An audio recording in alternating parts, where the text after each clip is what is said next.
2002 Ram 1500 with a 5.9 coolant leak. The water pump maybe looks like it's been replaced, but climb underneath it. We've obviously got some drips here. Looking a bit closer, it's on the front of the engine. There's evidence that it's coming off the bottom of the water pump. That's usually a weep hole. Sometimes I can do a quick blow test just to make sure. He's got one of these fancy radiator caps on here. Pressure release. Bad news. We have stop leak material that's been poured into the cooling system. Anytime you see this metallic flake, that's stop leak. I got it cleaned up. Now I blocked the overflow tube off because the air can go through here. I want to just pressurize it with my lips.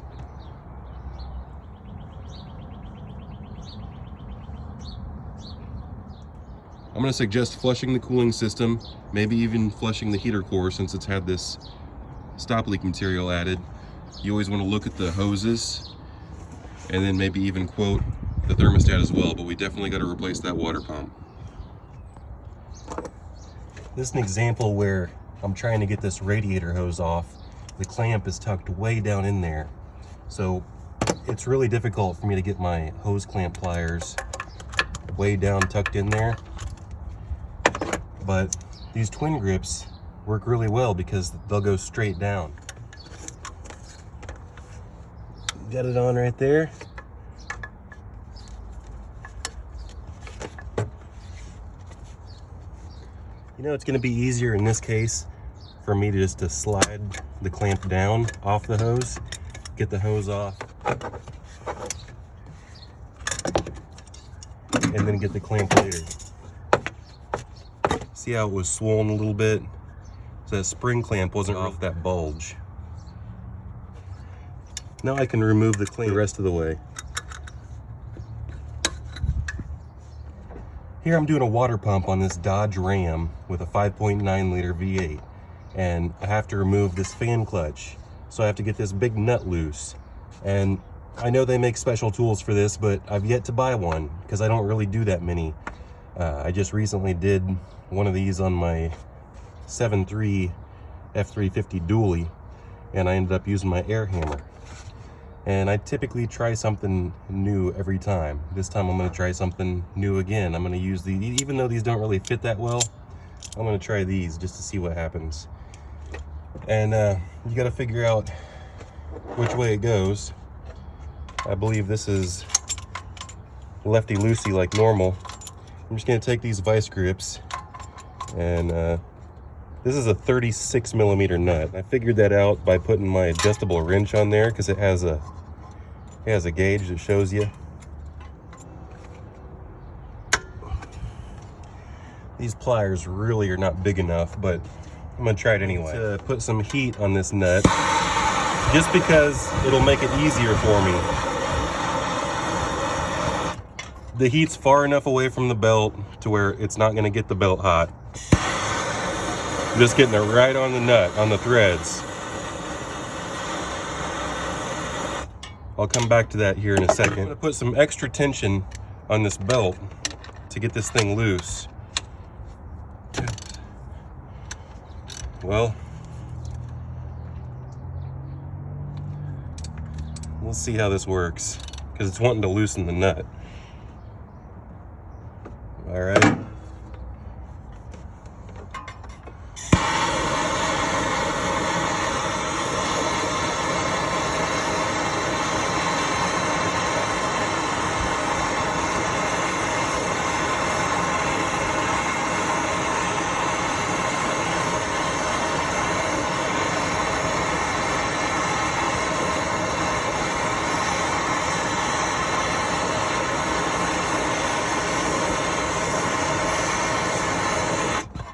That's probably enough.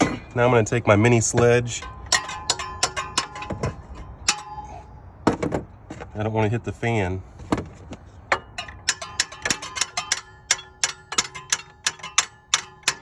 There we are. That's all I needed to do was just bust it loose. Now I can spin it off like this.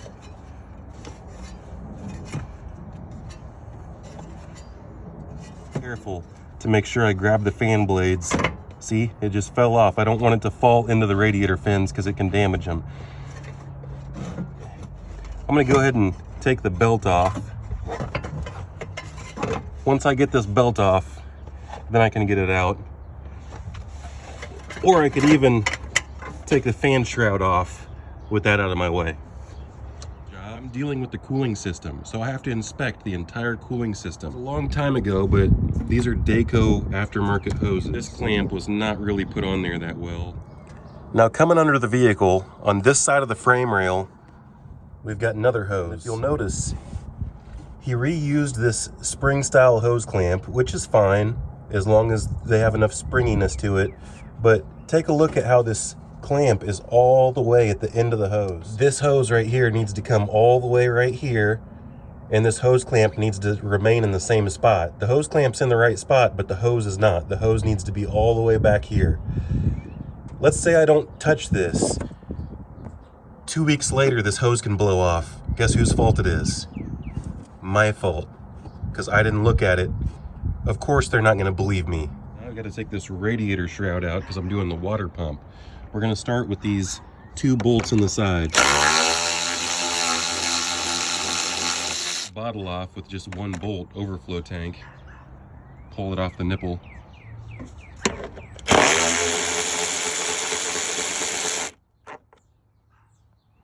Yes, we have this washer fluid bottle, but this shroud should just pull straight up. The feed line for this tank goes over here, and I can disconnect it so I don't lose all my fluid. See where it separates? Yes, it's a little bit tricky to disconnect it, but I just used my needle nose pliers and pulled on the hose.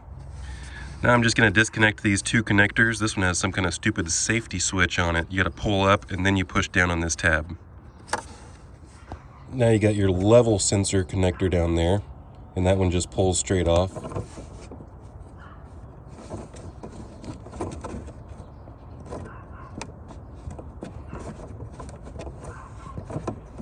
It would be much easier just to spin this out, but I'm trying to keep the fluid in the bottle. Depress it right there and pull back.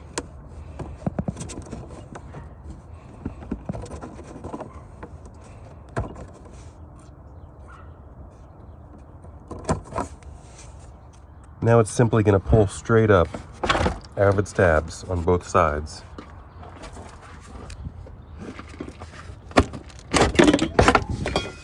And you can remove it straight out the top.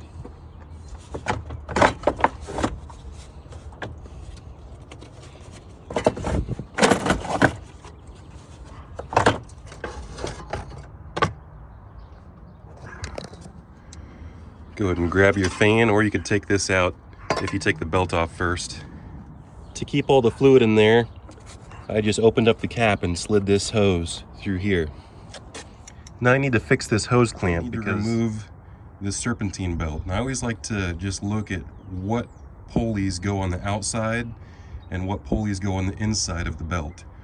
So I'm just going to look at this water pump and this idler.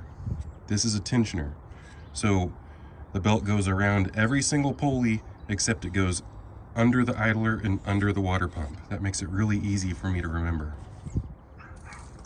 Release the tension. Pop the belt off. It usually works best if you pop the belt off of slick pulleys. I need 2 hands for that.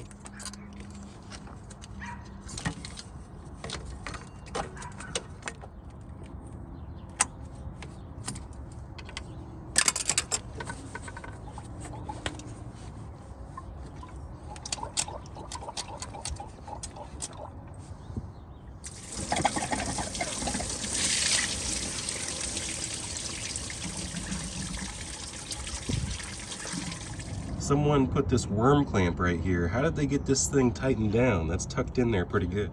Well, I gotta justify spending like $50 for this socket. The Snap-on guy justified it to me by telling me it's like jewelry. And I prefer to use that with this Matco screwdriver handle. I got one of these in the Snap-on variety too. You gotta make sure that you have a female in the end. And you see how it fits so nicely.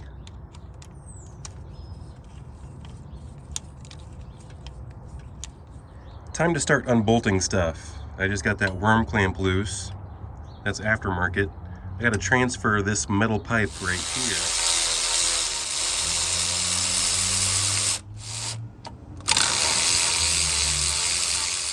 Not gonna fit there. Nothing fits too well on this one since that water pump pulley's in the way, but they give you the option to put a Torx in there, so T45 it is. See how that barely clears.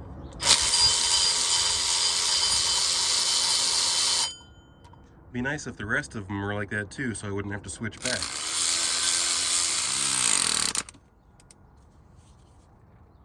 Oh boy, someone torqued that one. And by torqued, I mean I'm gonna break this thing if I keep going.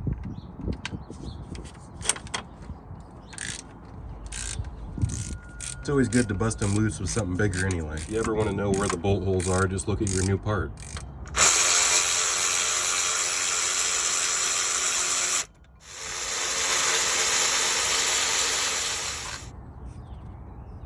That one's really long. You want to pay attention to where the long ones go. This pipe right here out. See that? Hopefully my new pump came with a new O-ring. Should come right off. Yep. Wiggles right loose, and I dropped a bolt into my pan. Isn't that nice? This hose is hanging me up. Probably gotta pry it off a little bit. I'm gonna do that with my Lyle panel clip tool. Purchase description pinned in the comments. Just kind of go around it and work the bottom of the hose a little bit.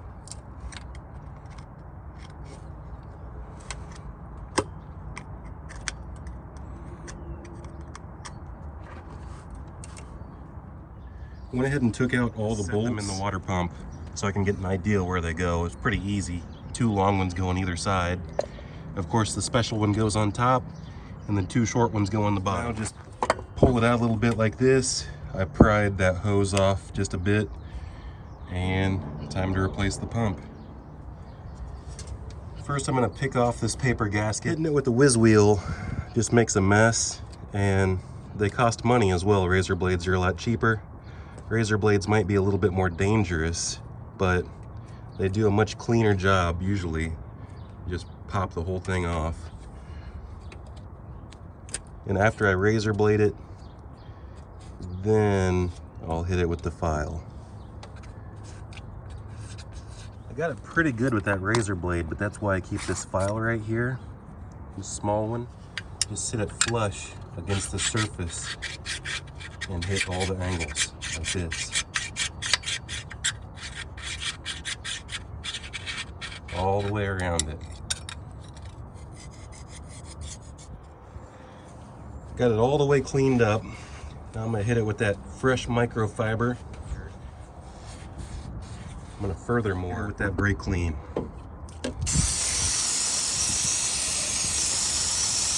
And then hit it with that microfiber one last time, even though there's probably still some coolant that's gonna drip around. There's gonna be no better time to flush your block and your radiator than when you have the water pump out. So I'm gonna blow some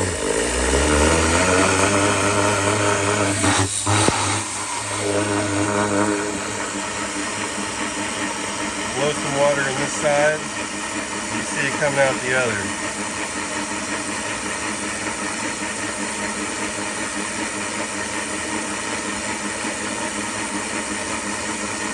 When that side is no longer green anymore, I'm going to back flush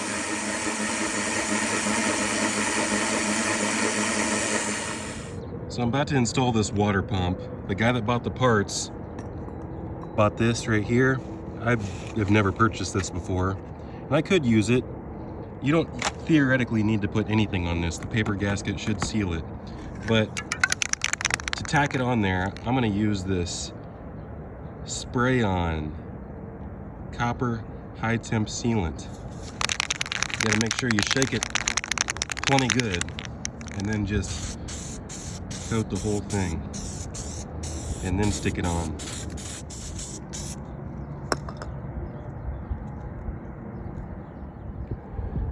I went ahead and applied it to both sides.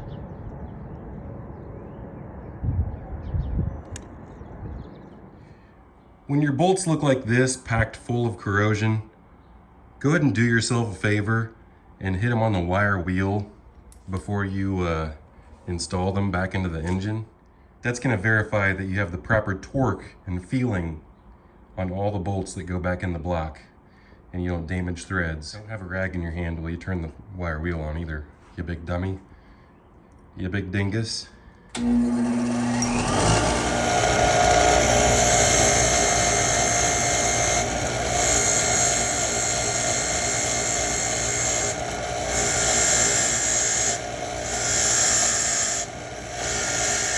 I didn't feel like mounting up my phone, but first I took a cloth and cleaned up all the water. And then I held the pump in with the gasket still on the back side of it with both of these bolts on either side. So I grabbed both these bolts and tilted it in and let the hose just kind of pop over here. And I've got the clamp ready to put on. I'm gonna make sure that this hose is pushed all the way down over this fitting. I'm gonna try to get it over there just a little bit more. And that verifies that the gasket is all the way flush so that all the bolts fit in properly if you have a bolt in both sides. I would not put it on without having the bolts started. So now I'm going to bolt in the pump all the way around, tighten my clamp. I did get a new O-ring for this fitting right here. Anytime you tighten anything down, you don't want to cram one bolt down and then go to the next one. You want to go in stages. So just snug up one bolt and then like that one. That's not even tight yet, it's just barely even snug.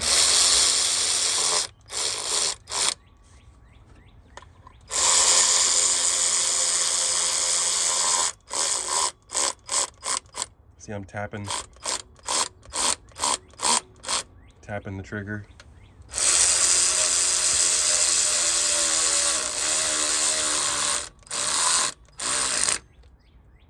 I could go a little bit more on that one since I had 3 of them in already. Back to the other side. See, that one got somewhat tight.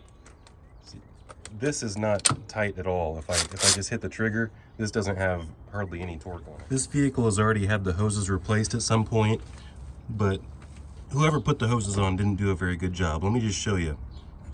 This is the shoulder of the water pump. Does the hose fit over the shoulder? Yes, it does. Could you install it like that and get away with it? Yes, you could, but you can't really figure out exactly where this clamp is supposed to go if you do that. Just put it like the factory would put it, right at the edge, and don't have it crooked like that. You see how the bottom is sticking up more? Then you're gonna put your clamp crooked because it's deceiving. What you wanna do is make sure that the hose is right next to the shoulder all the way across. Feel your lip is right here all the way across. Now you're going to put your hose clamp on completely straight. Now the hose is all the way on the shoulder even. The clamp is positioned in a pretty nice spot, and you can see how it used to be crooked before. Now the clamp is straight.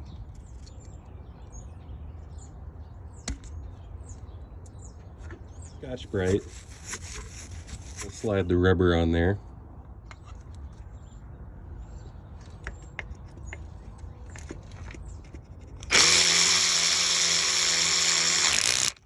Make sure the witness mark is in the same spot as when you took it off.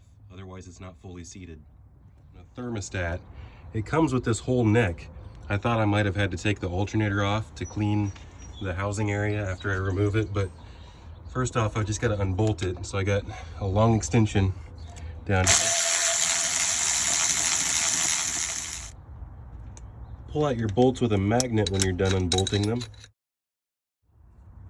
I like to use this locking extension in quarter drive. Might have to take this bracket out. Probably going to be easier.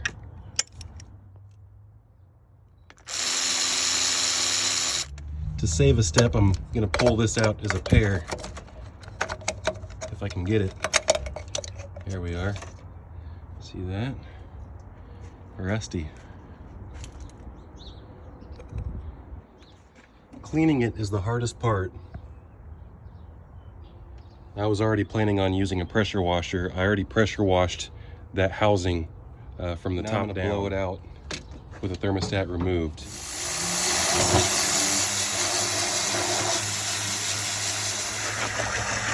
That creamy stop leak fluid is getting flushed out at the moment.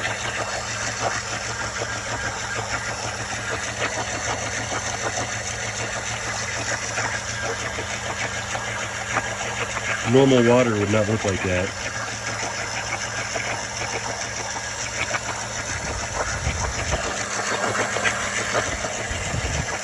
So I put some gasket maker on both sides of that paper because the casting on this block is starting to look a little bit sketchy. There's a little indentation for that thermostat, so I put the thermostat in first.